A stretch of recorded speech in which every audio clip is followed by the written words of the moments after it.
You know, as we keep on covering these stories about how the folks feel betrayed by the system that told them they just needed to do a few things and they will have a great life, ladies and gentlemen.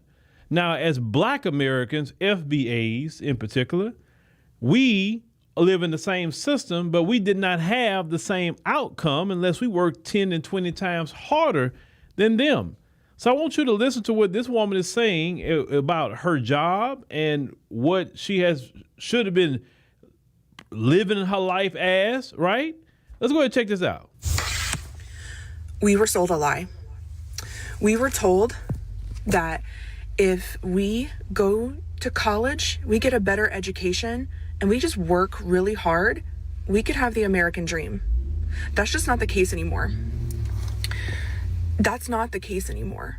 I did that. I got a better education. I got a job that's supposed to be good. I worked hard. And honestly, I'm making the most money I've ever made in my life. And I'm probably the brokest I've ever been. Inflation is out of control. Inflation is the problem.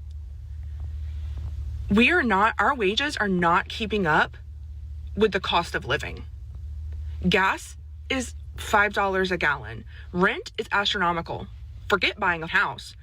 It's not possible. Groceries, take out a loan. Take out a loan if you want to buy groceries on a monthly basis. And I have a child, so I have to buy groceries on almost a weekly basis, if not, maybe every 2 weeks. It's just, we can't keep doing things the way that our parents, our grandparents did things. We have to change something. Something has to change. She says that she's making more money today than she's ever made in her life, and she still cannot make it, ladies and gentlemen. As Black Americans, you know, we were built for such a time as this because we already knew what to do. We know how to click in like this to say, oh, we know what to cut. We know how to stop spending certain amounts of money. We know how to, hey, gas is high. We can't be going too many places. We got to go places either together and not drive so many cars, or we got to make it count, or we were still reducing things or whatever so we can save gas. That's what we have always done as Black Americans in this country. Now, the folks, on the other hand, they never had to do things like that, not in the volume that we had to do it. We was always struggling. That's why we call it the struggle, because it's almost cultural a little bit to say the struggle. While people like, and I'm not saying her in particular, but her community, they lived real good all these years, while our people have struggled. And inflation is high. Yes, it is. I just saw inflation, 4%? It is high. But because inflation is high and you can't keep up with it, the biggest problem you folks have is that you don't want to curb your spending. That's what that is. See, what this economy is doing to you is you're making more money, you admit it, than you ever made. But you're not keeping it. Why? Because the way you spend. Now, I understand certain things you can't help but spend, like, food, and that's high. Gas, that's high. Rent, mortgage, etc., that's high. Trust me, I get that. But outside of those costs, you got to curve that. And a lot of you do not want to curve that. There's Black people right now that don't even have a job, and they still figuring it out. See, this whole system that y'all built is tumbling down. That's really what it is. And when I say we are in the final hour of white supremacy, that's what I mean. White supremacy is just not some Klansmen. It is a system that was created all over the world. And that is tumbling. Look at Iran, of all people. How they got them by the proverbial balls. They really do. With that Strait of Hormuz. I remember at one point in time, America just told somebody to do something. They're like, oh, yes, sir, and do it. America wouldn't even have to go over there with their military for anything. And now nobody respects America anymore. They look at them as a joke. That's just really what it is. And who's in charge of the country? Trump and his people? But that's still part of the folks' community. See, the thing is that what she said about all they told us is go to school and and work hard and do this and do that and you have a good life. Those days are done. Listen, folks, those days are done. Trump said to y'all, make America great again. Trump screwed y'all. He ain't trying to make America great again. He making himself great. I'm talking about financially. But he's not doing nothing for y'all. And a lot of y'all are realizing that y'all got screwed by Trump. That Trump played y'all like a fiddle. And y'all suffering more now than what y'all were even during the Biden administration. You understand? And we as Black Americans sit back and just watching the whole show with our popcorn on our big screen TVs. We watching the whole show. We watching the crash outs. We watching how y'all trying to protest, and that's always comical to watch. We watching it all. And at the end of the day, nothing is getting done. Nothing is getting done whatsoever. Now, what are you going to do? Are you going to change? She said that we can't keep doing things like this. Something got to change. Yeah, a whole lot got to change. Do you know racism is expensive? And once again, I'm not directing it at her personally. I'm just saying in general. Racism is expensive. And what it is y'all too broke to continue racism. So since you're too broke to continue racism, you have to end it. You have to end discrimination, end white supremacy.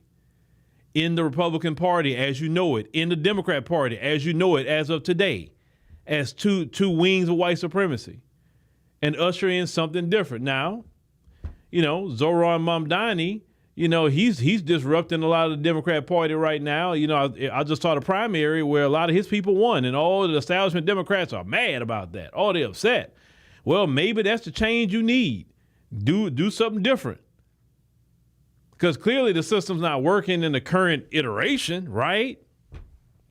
Black folks been telling y'all this for a long time. And y'all do not listen to black people. Because y'all think y'all know more than what we know. We have dealt with the worst of the worst from this country. The worst of the worst. And y'all still think that this system is going to benefit you. Let me tell you something. This system right now, the white privilege thing, it's not really benefiting you. It may still benefit you with the criminal justice system or the police pulling you over. It benefits you there, but it's not benefiting you per se like it used to on the area of jobs and money and all. No. You're not getting those benefits no more because the billionaire class in your community has snatched that all away from you because they're greedy. They are so greedy. And that's the thing. They're extremely greedy. But that's how it was in Europe. And that's why a lot of you fled your homeland. Because the billionaires of that day were greedy and starving you out. So you had to flee to come over here. You're talking about you want a better life or build something different.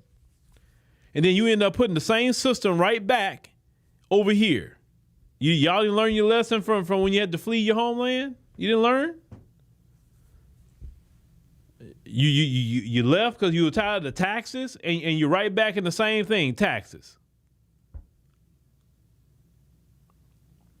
So y'all have to blame yourself. You can't blame black people. We are not in control of anything because I promise you, if we was in control, none of this mess would be going on right now. I promise you that. This country would be the best country on the planet Earth for everybody if we ran it. It wouldn't be no discrimination, racism, and all that. And if people doing that mess, we would put some laws on the books and put some people in jail and nip that right in the bud. But racism is way too expensive for y'all, and you can't afford it no more. And because you can't afford it, yeah, she's right. You're going to have to do something different. You're going to have to be a different system that comes in America, a system that's not built on race. A system that everybody can win, everybody can have their fair share. That's a system that's going to win, a system of equality, a system of justice. That's the only system that's going to work. This unequal racialized system that y'all got going on, that's not going to work. That system is going away. The boomers in y'all community holding all the wealth, holding all the homes, they're holding everything. They can care less about y'all. They're like, I got mine. I ain't worrying about them. They'll hold on to all that wealth they have until God ready for them. That's exactly what they do. And they don't even need it like that, a lot of them. But yet they hold on to it. But yep, that's what it is. That's what it is. Because that American dream is not really something that you can attain anymore. I'm talking about the folks. It's becoming harder and harder every day.